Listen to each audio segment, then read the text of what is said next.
ద్రోణాచార్యుడు గురుదక్షిణగా ఒక రాజుని బందీగా తీసుకురమ్మని అడిగాడు. దీని వెనకాల మిత్రుడి యొక్క క్రోధం, ఒక తండ్రి యొక్క ఆవేదన ఉన్నది. పాండవులు మరియు కౌరవుల విద్యాభ్యాసం పూర్తయిన తర్వాత ద్రోణాచార్యుడు గురుదక్షిణగా పాంచాల దేశం యొక్క రాజు అయిన ద్రుపదుడిని బందీగా తీసుకురమ్మని అడిగాడు. ద్రోణాచార్యుడు మరియు ద్రుపదుడు ఇద్దరు ఒకే ఆశ్రమంలో తమ విద్యాభ్యాసాన్ని పూర్తి చేశారు. ద్రుపదుడు జ్ఞాన విముక్తుడై మరియు అహంకారంతో ద్రోణాచార్యుడికి ఒక వాగ్దానాన్ని ఇచ్చాడు. తను రాజైన తరువాత తన రాజ్యంలో సగభాగాన్ని ద్రోణాచార్యుడికి ఇస్తానని అన్నాడు. దాని తరువాత ద్రుపదుడు పాంచాల దేశంకి రాజుగా అయ్యాడు. ద్రోణాచార్యుడు కఠిన దరిద్రంలో ఎన్నో అవస్థలు పడ్డాడు. ఎంతగానం అని అంటే తన పుత్రుడైన అశ్వత్థామకు ఇవ్వడానికి పాలు లేక బియ్యపు పిండిని పాలుగా ఇచ్చేవాడు.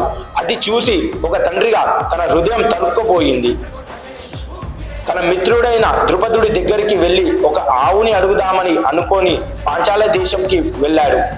పాంచాల నిండు సభలోకి వెళ్ళి ద్రుపదుణ్ణి ఓ మిత్రమా అని పలికాడు.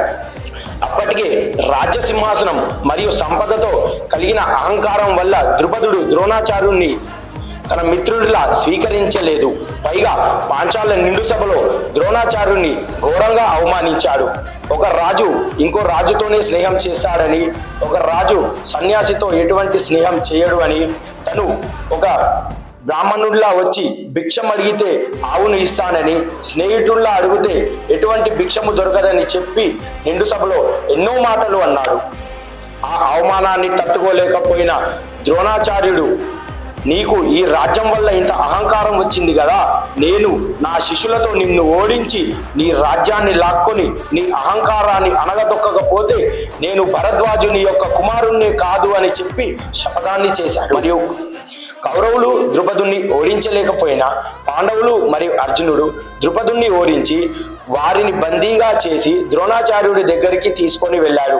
అప్పుడు ద్రోణాచార్యుడు ఇలా అన్నాడు, ఓ ద్రుపద, నేను నీ రాజ్యంలో సగభాగాన్ని తీసుకుంటున్నాను. ఇప్పుడు నువ్వు నేను సమానమేగా అని అడిగాడు.